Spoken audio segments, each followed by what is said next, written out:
हम देखते हैं कि बहुत से बार ऐसा होता है कि हम एक ही फैमिली में कुछ ऐसे पर्सन देखते हैं जिनकी शक्ल जो है वो आपस में क्या होती है, मैच होती है। जैसे कि हम दो भाइयों की देख लेते हैं, उनकी शक्ल क्या हो सकती है, आपस में मैच होती हो सकती है।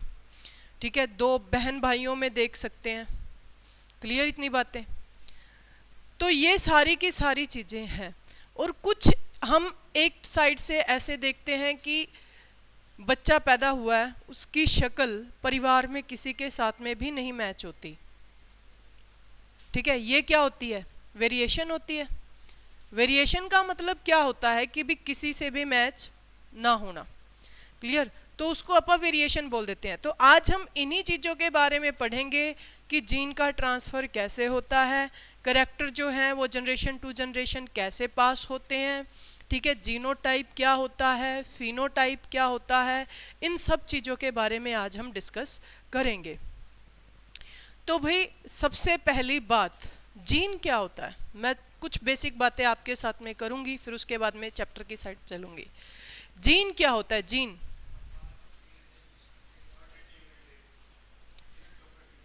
हाँ, यूनिट ऑफ डीएनए बोल सकते हो, पार्ट ऑफ डीएनए बोल सकते हो, but gene is the basic unit of DNA, basic unit of genetics. समझ में आ गई? जीन जो है वो बेसिक यूनिट है किसकी? जेनेटिक्स की। क्लियर है इतनी बातें? जेनेटिक्स की बेसिक यूनिट है क्या? जीन। अब यहां पर देखो, good morning to all of you, जो भी बच्चे क्लास देख रहे हैं। अब यहां पर देखिएगा, हेरिडिटी एंड इवोल्यूशन में द ट्रांसमिशन ऑफ करेक्टर्स। अच्छा, करेक्टर्स क्या होते हैं या ट्रेट्स क्या होते हैं? यहां पर आया करेक्टर्स या ट्रेट्स। अगर सिंपल भाषा में बोलूं कि आपा बोलते हैं कि इसकी आंखें जो हैं ये ब्लू कलर की हैं, तो ये एक क्या है?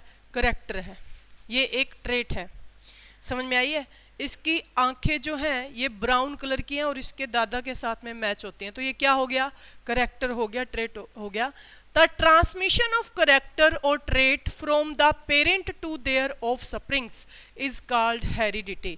यानी कि पेरेंट से ऑफस्प्रिंग्स, ऑफस्प्रिंग्स मतलब चाइल्ड, यानी कि पेरेंट्स से चाइल्ड में जो ट्रांसफर होती हैं चीजें, उनको क्या बोला जाता है? हेरिडिटी कहा जाता है। समझ में आई इतनी बातें? तो क्या बोलेंगे? द ट्रांसमिशन ऑफ करेक्टर और trait from the parent to their offspring, यानी कि पेरेंट से उनके बच्चों में ट्रांसफर होना, इसको क्या बोलते हैं? हेरिडिटी बोलते हैं। क्या बोलते हैं? हेरिडिटी। समझ में आ गया इतनी बातें? यहां तक बताइए, किसी को भी कोई डाउट है तो। जहां भी डाउट हो आप मेरे को बोल सकते हो। तो करेक्टर्स का जो ट्रांसफर होता है उसी को ही क्या बोलते हैं? हेरिडिटी बोलते हैं। यहां पर मैं आपसे क्वेश्चन पूछना चाहूंगी, फादर ऑफ हेरिडिटी।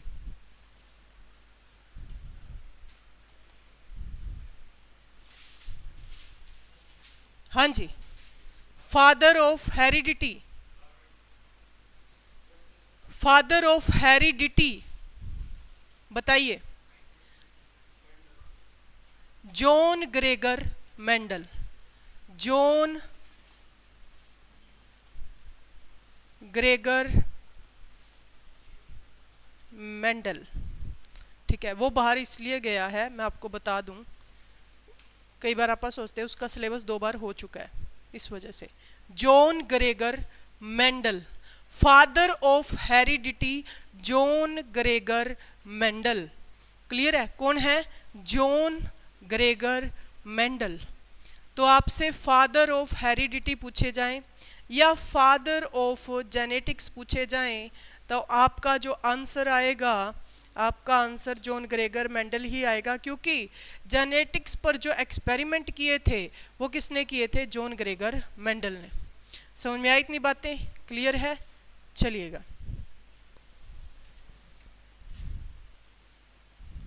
चलिए। The male gametes called sperm fuses with a female gametes called ovum। देखिए, ये लास्ट चैप्टर में मैंने आपको बताया था। जिस बच्चे ने लास्ट चैप्टर नहीं रीड किया उनको मैं थोड़ा सा बता देती हूँ कि देखिए, गैमेट क्या होते हैं? सेक्स सेल्स को बोलते हैं। किसको बोलते हैं? सेक्स सेल्स को। जो मेल सेक्स सेल्स होती हैं उनको क्या बोला जाता है? क्या बोला जाता है? स्पर्म। ठीक है। और जो फीमेल सेक्स सेल्स होती हैं उनको बोला जाता है ओवम। ठीक है, या फिर ओवा, या फिर क्या बोल सकते हैं? एग। ठीक है। तो गैमेट जो है वो सेक्स सेल्स होती हैं। मेल सेक्स सेल्स को स्पर्म कहा जाता है, फीमेल सेक्स सेल्स को ओव्यूम कहा जाता है। जब ये आपस में फर्टिलाइज होती हैं तो क्या बनता है? जाइगोट बनता है। क्या बनता है?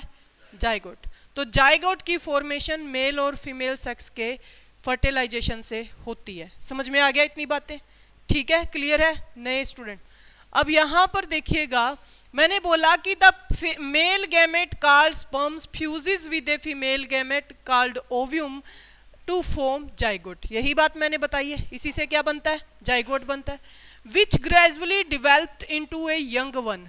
वही जो जाइगोट होता है जिसको आप हिंदी में भ्रूण बोलते हैं, वही किसमें बदलता है? यंग वन, यानी कि एक बच्चे को बनाता है, ऑफ स्प्रिंग में बदलता है। समझ में आ रही इतनी बातें? Showing some similarities with the parents. और यही बच्चा जो है ये अपने पेरेंट्स के साथ में कुछ सिमिलरिटीज क्या करता है?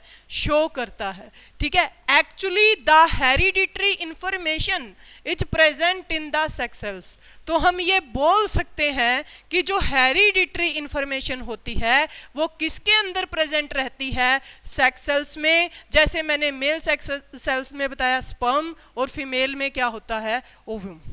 समझ में आई है?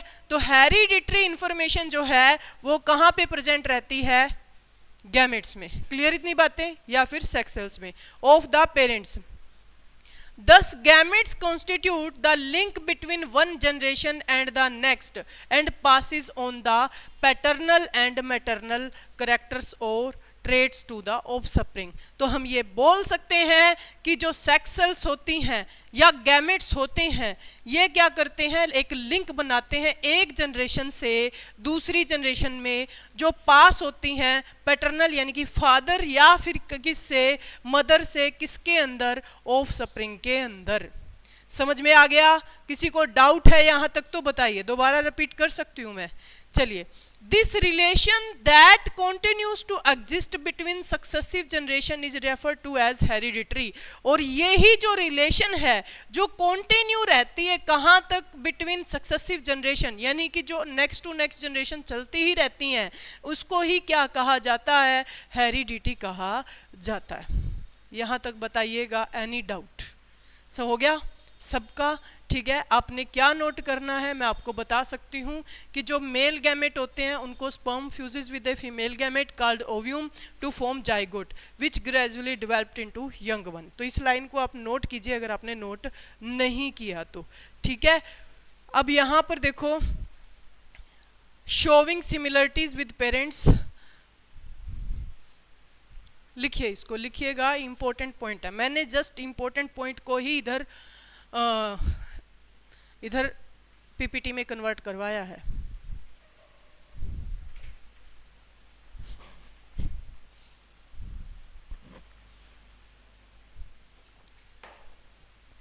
हाँ जी बिल्कुल, सैटरडे वाले टेस्ट की आंसर की आपको सेंड कर दी जाएगी आज। मैं अभी बोल देती हूँ।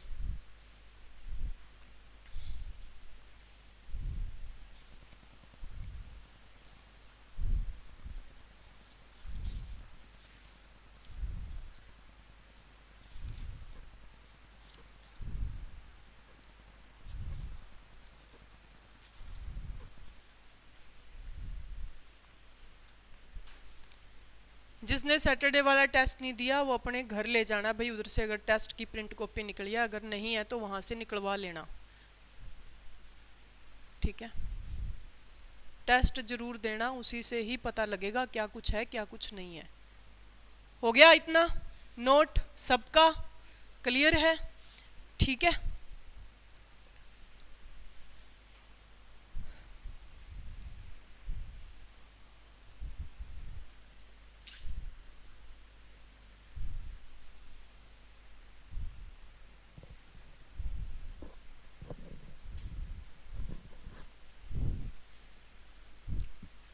कर दूं आगे? चलिए, ये मैं आपको बताया था जो वही है। उसके बाद देखो ये हिंदी में है, वेरिएशंस। वेरिएशंस मैंने आपको बताई हैं कि जो कैरेक्टर्स के बीच का जो डिफरेंस होता है उसको क्या बोलते हैं? वेरिएशंस।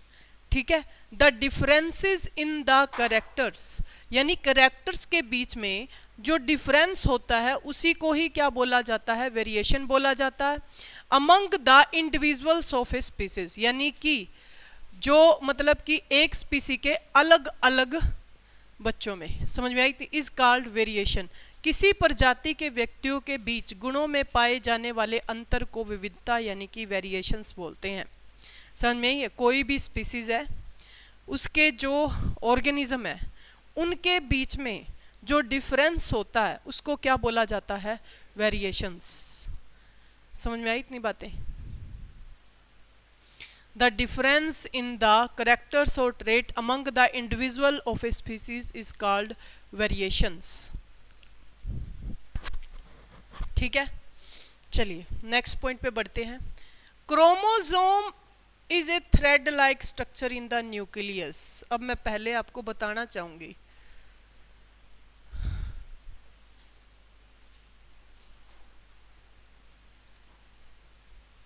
क्रोमोसोम्स, ठीक है, गुणसूत्र।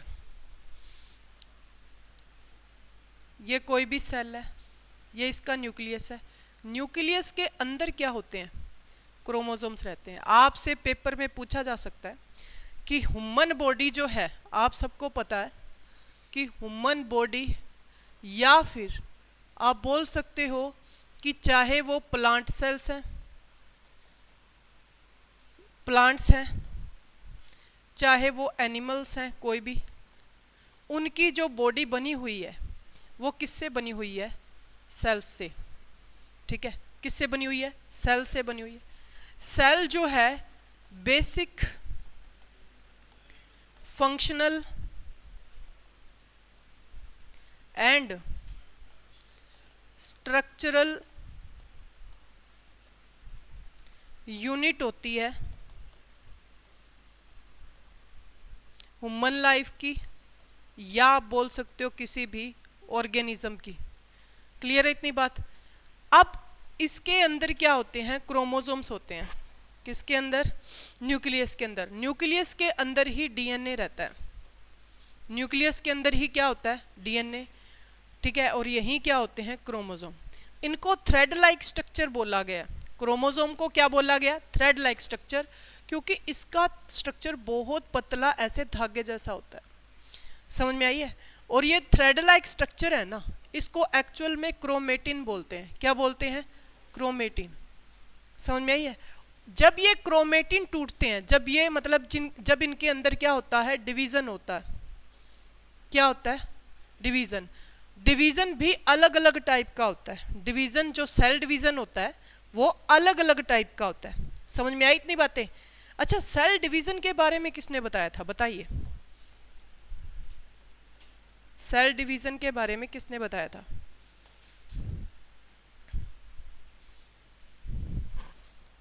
बताओ, सेल डिवीजन के बारे में किसने बताया था? सेल डिवीजन के बारे में बताया था विर्चो ने। किसने बताया था? विर्चो ने। इसने बोला था कि जो ओल्ड सेल्स होती हैं, जब उनका डिवीजन होता है, जब वो टूटती हैं, उन्हीं के टूटने से क्या बनती हैं? न्यू सेल्स बनती हैं। ये बात किसने बोली थी? विर्चो ने। तो वो टूटने का तरीका अलग अलग है। अब ये जो मैं क्रोमोसोम बोल रही हूँ ना, कि यहाँ पर मैंने लिखा क्रोमेटिन बोलते हैं इसको। क्या बोलते हैं? क्रोमेटिन। अब ये जो क्रोमेटिन है, ये जब टूटता है तो क्रोमोसोम बनता है। ये किस प्रोसेस से टूटता है? माइटोसिस से। समझ में आ गई इतनी बात? किससे टूटता है? माइटोसिस से। क्लियर इतनी बात? अब ये जो क्रोमोसोम बने किसके टूटने से बने? क्रोमेटिन के टूटने से। और क्रोमेटिन या क्रोमोसोम, इसको क्या आप बोलते हैं? Thread like structure. अब ये जो है क्रोमोसोम्स कितने पेयर होते हैं? 23 पेयर्स, यानी कि आप लिख सकते हैं 23 × 2। क्लियर इतनी बात? अब यहां पर देखो, इसने क्या बोला, chromosome is a thread like structure in the nucleus of a cell formed of DNA which carries the genes. यानी कि ये किसको बनाते हैं, डीएनए को बनाते हैं जीन। अब ये डीएनए जो बना हुआ है ये प्रोटीन प्लस में क्रोमोसोम बोल सकते हैं कि डीएनए के अंदर प्रोटीन होता है और क्या होता है, क्रोमोसोम्स होते हैं। समझ में आई है, डीएनए के अंदर प्रोटीन होता है और क्या होता है, क्रोमोसोम्स। समझ में आई इतनी बात। तो chromosome is a thread like structure in the nucleus of a cell formed of DNA which carries the gene. अब डीएनए के अंदर क्या होता है, जीन्स होते हैं। डीएनए के अंदर क्या होता है, जीन्स। आपसे पूछा जाए बेसिक यूनिट ऑफ जेनेटिक्स तो भी क्या बताओगे, जीन। आपसे पूछा जाए यूनिट ऑफ डीएनए तो भी क्या बताओगे, जीन बताओगे। समझ में आया इतनी बातें। Different organisms have different number of chromosomes. यानी कि डिफरेंट ऑर्गेनिज्म में डिफरेंट क्या होते हैं, क्रोमोसोम्स होते हैं।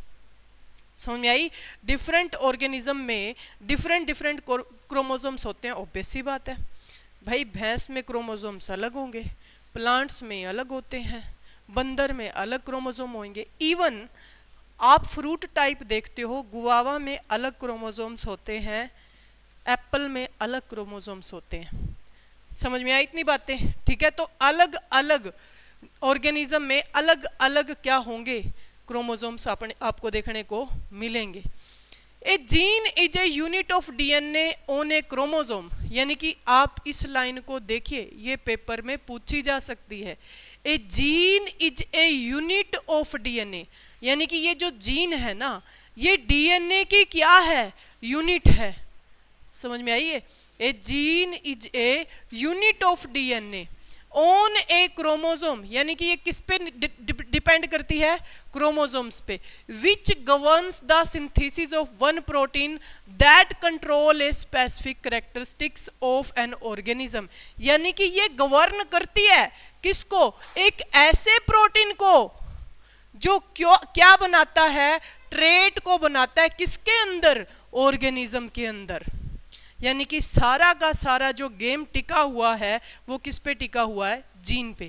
यानी कि जीन बेसिक यूनिट है। ये क्या करती है, एक ऐसा सिंथेसिस बनाएगी, एक ऐसी गवर्नमेंट है इसके पास में जो प्रोटीन को क्या करती है, कंट्रोल करती है, जो क्या काम करता है, स्पेसिफिक कैरेक्टरिस्टिक्स यानी कि ट्रेट ऑफ एन ऑर्गेनिज्म का काम करता है।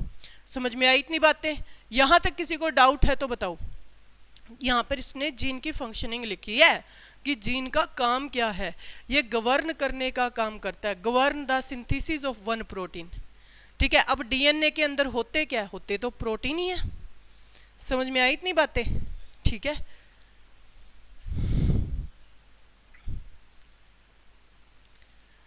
There are thousands of gene on a chromosomes. यानी कि जीन के अंदर थाउजेंड्स ऑफ क्रोमोसोम्स होते हैं, ठीक है। Which control various characteristics of organism.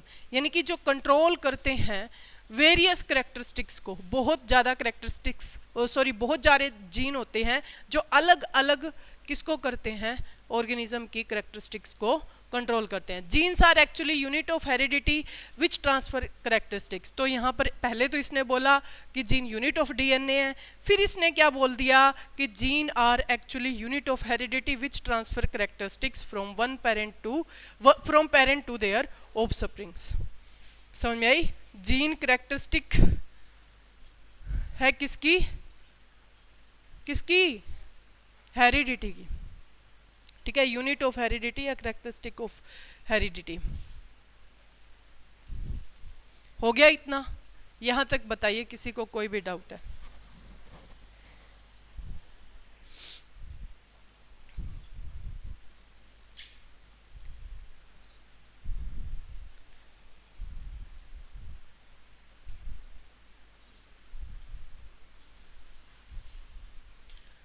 Genes for controlling the same characteristics of an organism can be of two type।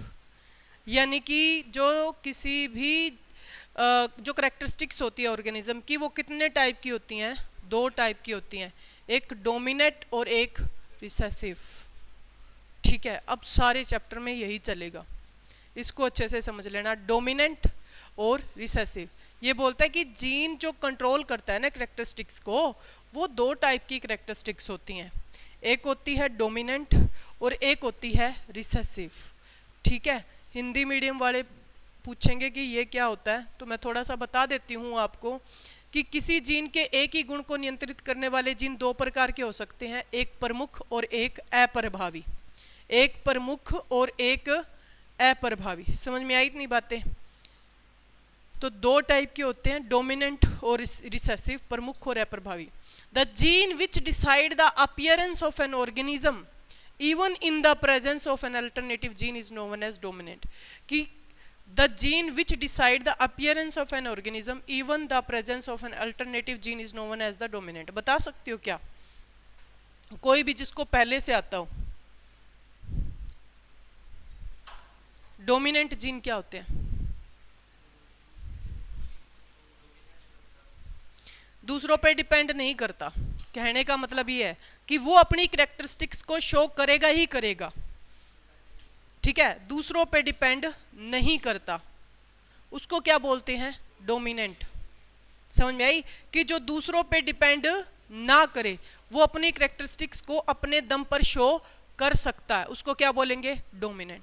और recessive वो होते हैं, वो उस टाइम पर कैरेक्टरिस्टिक्स को शो करेंगे जब उनके ही जैसा एक और कैरेक्टर उनके साथ में आके मिले, उसको क्या बोलेंगे?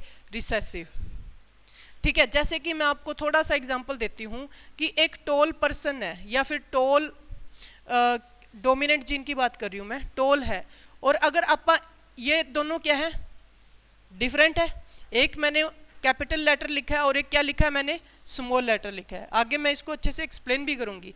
लेकिन देखिए, ये जो ये वाला टी है ना, ये किस में आएगा? डोमिनेंट में आएगा, क्योंकि जब इनका ऑफस्प्रिंग पैदा होगा तो वो कैसा पैदा होगा? टी। इसको मैं अच्छे से आगे एक्सप्लेन करूंगी, जस्ट एग्जांपल दे रही हूं। लेकिन ये अब ये किस में आ गया? रिसेसिव में। क्यों? क्योंकि अगर इसने अपने जैसा ही बनाना है तो इसको अपने जैसा एक कैरेक्टर और चाहिए। समझ में आया? तो ये है डोमिनेंट और रिसेसिव। क्लियर है? अब यहां पर देखिएगा, यही बात बोली है इसने कि the gene which decide the appearance of an organism even in the presence of an alternative gene is known as a dominant। ठीक है,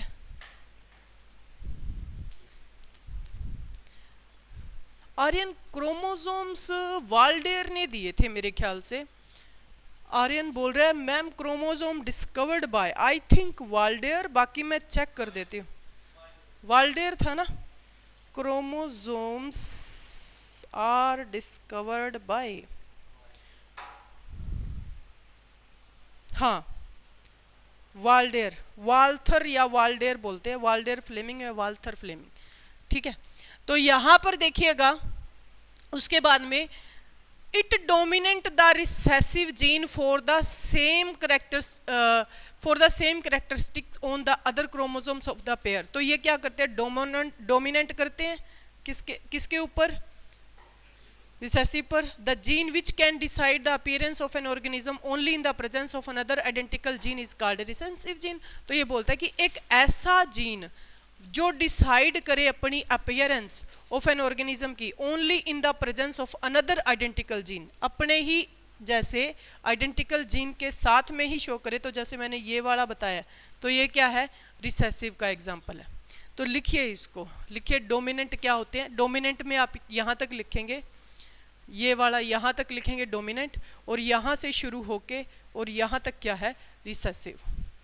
समझ में आ गया? लिखिए डोमिनेंट और रिसेसिव क्या होते हैं।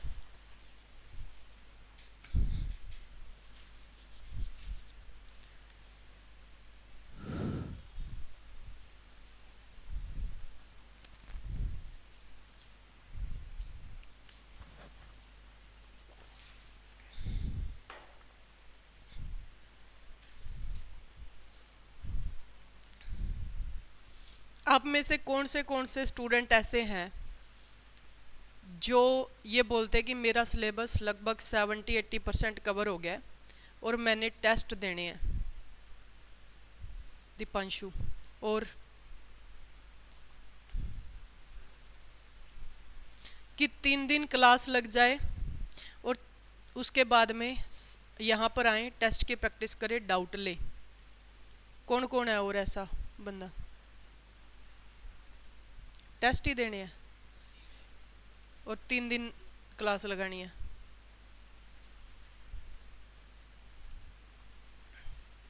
करके देख लेते हैं एक्सपेरिमेंट, ठीक है।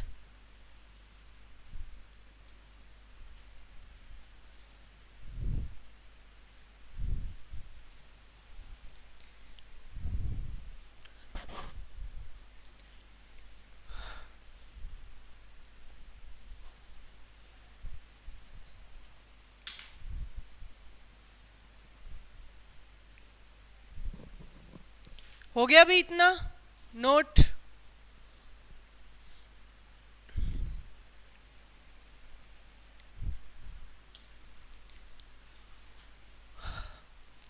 ये बोलता है आगे कि a single recessive gene can not decide the appearance of an organism, कि एक सिंगल रिसेसिव जीन है ना, वो अपनी अपीयरेंस नहीं दिखाएगा, क्लियर है, ऑर्गेनिज्म में। The dominant gene is represented by a capital letter, जैसे कि मैंने ये लिखा था, तो ये कैपिटल लेटर में होगा डोमिनेंट जीन, ठीक है। The corresponding recessive gene is represented by the corresponding small letter, तो ये क्या है, ठीक है, ये रिसेसिव के लिए है क्या, small T. For example in A P plant, मटर के पौधे में, तो जो जॉन ग्रेगर मेंडल था उसने जो एक्सपेरिमेंट किया था वो किस पे किया था, मटर के पौधे, यानी कि पी प्लांट पे। और वो पी प्लांट भी कई टाइप के होते हैं, उसने गार्डन में उगाया था अपने, यानी कि हम बोल सकते हैं गार्डन पी प्लांट में, यानी कि जो मेंडल ने एक्सपेरिमेंट किया था वो गार्डन पी प्लांट में किया। अब उसने पी प्लांट को ही क्यों चूज किया, कोई बता सकता है? पी प्लांट को ही क्यों चूज किया? और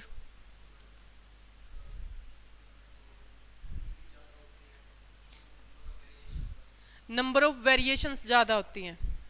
कहने का मतलब ये है कि आप देखोगे मटर का प्लांट लगाया है ना, तो उसके फ्लावर्स जो हैं उसका कलर भी अलग अलग देखने को मिलेगा। समझ में आ गई इतनी बात? तो वेरिएशन है। मटर का जो आकार होता है वो भी क्या होता है, डिफरेंट डिफरेंट होता है। समझ में आई इतनी बातें? तो उसने ये ऐसे इसीलिए इसको चूज किया कि इसके अंदर मेरे को क्या देखने को मिलेंगी, ज्यादा वेरिएशंस देखने को मिलेंगी। इसी वजह से उसने क्या चूज किया, पी प्लांट चूज किया। ठीक है, क्लियर इतनी बातें? तो यहां पर देखिए, the dominant gene for tallness is T and the recessive gene for dwarfness is T. समझ में आई? यानी कि स्मॉल टी वो था कैपिटल टी और ये क्या है, स्मॉल टी। यानी कि dominant gene for tallness, tallness के लिए कैपिटल लेटर क्या आया, टी। अब यहां पर ड्वार्फनेस के लिए स्मॉल लेटर क्या आया, small T. Thus, when we write the genetic cross for pea plant, then the capital T represent tall and small t represent dwarf. समझ में आई? यानी कि जो कैपिटल T है वो तो रिप्रेजेंट करेगा किसको, ठीक है, and small t represent the dwarf. समझ में आ गया? कोई डाउट यहां तक किसी को भी? ये छोटी छोटी बेसिक बातें थी, ये इसीलिए बता रही हूं कि जब क्रॉस करवाया जाएगा तो उस टाइम पर आपको ये चीजें ध्यान में होनी चाहिए। समझ में आ गया? ठीक है, कैपिटल टी किसको रिप्रेजेंट करेगा, टाल को, और जो स्मॉल टी है वो रिप्रेजेंट करेगा ड्वार्फ को। समझ में आ गया? चल,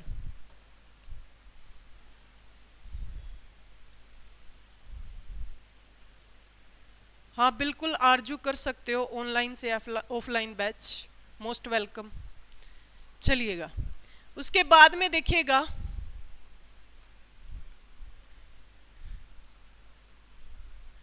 genotype show the genetic constitution of an organism, कि जो जीनोटाइप जो है वो genetic constitution of an organism दिखाता है।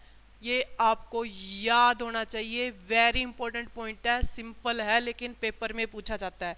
आपसे पूछा जाएगा कि genetic constitution of an organism क्या दिखाता है, जीनोटाइप दिखाता है या फिनोटाइप दिखाता है, तो क्या बताओगे, जीनोटाइप। ठीक है, genotype shows the genetic constitution of an organism. समझ में आ गया?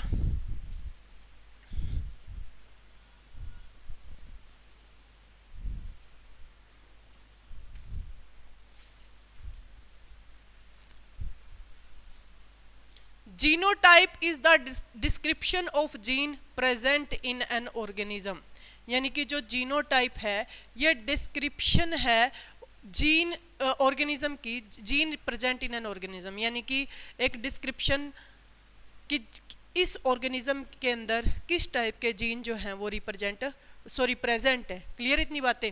यानी कि जो जीनोटाइप होता है वो एक टाइप से डिस्क्रिप्ट करता है अपने को कि इस ऑर्गेनिज्म में किस टाइप के जीन जो हैं वो प्रेजेंट है। समझ में आई इतनी बातें? ठीक है। Genotype is always a pair of letter such as T. हमेशा जीनोटाइप को किस में लिखेंगे? आप पेयर में लिखेंगे, टी और टी। यानी कि ये टी मैं आपको बता देती हूँ, टी हमेशा किसको शो करेगा? टोल को। ये टी और ये टी किसको शो करेगा? ड्वार्फ को। ठीक है। और ये टी और ये टी ये किसको शो करेगा? टोल को शो करेगा। समझ में आया इतनी बातें? तो ये आपको ध्यान में रखनी है। Thus the genotype of a tall plant could be TT, whereas that of dwarf plant is TT। ये मैं आपको बता चुकी। समझ में आ गई इतनी बातें? ठीक है, चलिए।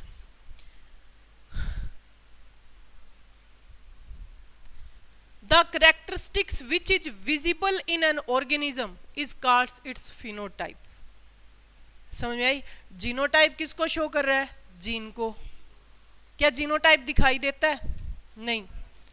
समझ में आई? क्योंकि वो अंदर होता है। लेकिन फिनोटाइप दिखाई देता है। फिनोटाइप नाक, आंख, ये अपने करैक्टर्स हैं, ये अपने को दिखाई देंगे। तो आप बोल सकते हो the characteristics which is visible in an organism is called its phenotype. यानी कि ऐसी करैक्टरिस्टिक्स जो विजिबल होती हैं उनको क्या बोला जाता है? फिनोटाइप कहा जाता है। उनको क्या कहा जाता है? फिनोटाइप कहा जाता है। हेलो,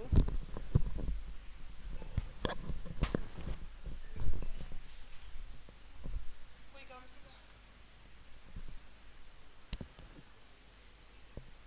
कोई थोड़ी देर से फ्री होके करते हैं। ठीक, क्लियर है? अब यहां पर देखो, फॉर एग्जाम्पल बीइंग टॉल और dwarf are phenotype of a plant because these trait can be seen by us or they are visible to us। यानी कि कोई लंबा है, ठीक है, तो ये उसका फिनोटाइप है। कोई ड्वार्फ है तो ये अपने को पता लग रहा है ना, तो वो क्या होगा?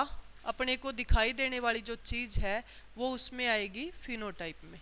सो में जीनोटाइप दिखाई देता है? नहीं। फिनोटाइप दिखाई देता है? यस। क्लियर है? अब यहाँ पर दे the phenotype of an organism is actually its physical characteristics. तो ये फिनोटाइप इसीलिए हमें दिखाई देता है, क्यों? क्योंकि ये इसकी फिजिकल करेक्टरिस्टिक्स है, which is determined bye it's genotype. अब फिनोटाइप किससे डेटरमाइन किया जाता है? जीनोटाइप से। फिनोटाइप को किससे डेटरमाइन किया जाता है? जीनोटाइप से। हो जाएगा। फॉर एग्जाम्पल जीनोटाइप टी हमें पता है कि हमें दिख रहा है कि इसका अगर जीनोटाइप टी है तो हमेशा ये इसकी हाइट कैसी होगी? ये टॉल होगा। समझ आई? तो हमें जीनोटाइप से फिनोटाइप पता लग रहा है कैसा होगा। तो जीनोटाइप को फिनोटाइप को डेटरमाइन किया जा सकता है किससे? जीनोटाइप से। हो जाएगा। उसके बाद में देखिएगा, ये वही बता रखा है कि भाई इस टाइप का होएगा तो अपने को पता है कि ड्वार्फी होगा। समझ में आ गया? क्लियर है? कोई डाउट यहां तक किसी को भी? चलिए। When two parents cross to produce progeny, then their progeny is called first filial generation। अब ये देखो, ये जो टी है ना, इसको फिलिल बोलते हैं। क्या बोलते हैं? फिलिल। ये ध्यान में रखिएगा। ये प्रोगनी का मतलब यही है, चाइल्ड। ठीक है।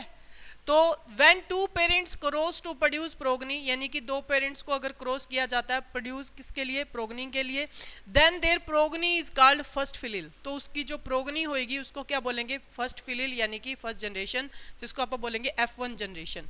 वेयर एफ जो है वो स्टैंड करता है फिलिल के लिए, which denote progeny of a cross, यानी कि प्रोगनी ऑफ ए क्रॉस को डिनोट करता है।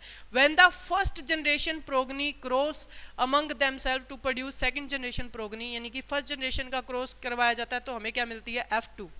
समझ में आई, सेकंड जनरेशन जिसको आप क्या बोलते हैं, सेकंड फिलिल, ठीक है, F2 फिलिल बोल सकते हो आप इसको। This progeny is called second filial generation और F2 जनरेशन। समझ में आ गया।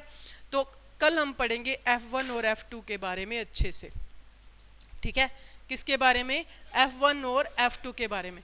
तो आज के लिए इतना ही। Thank you so much to all of you.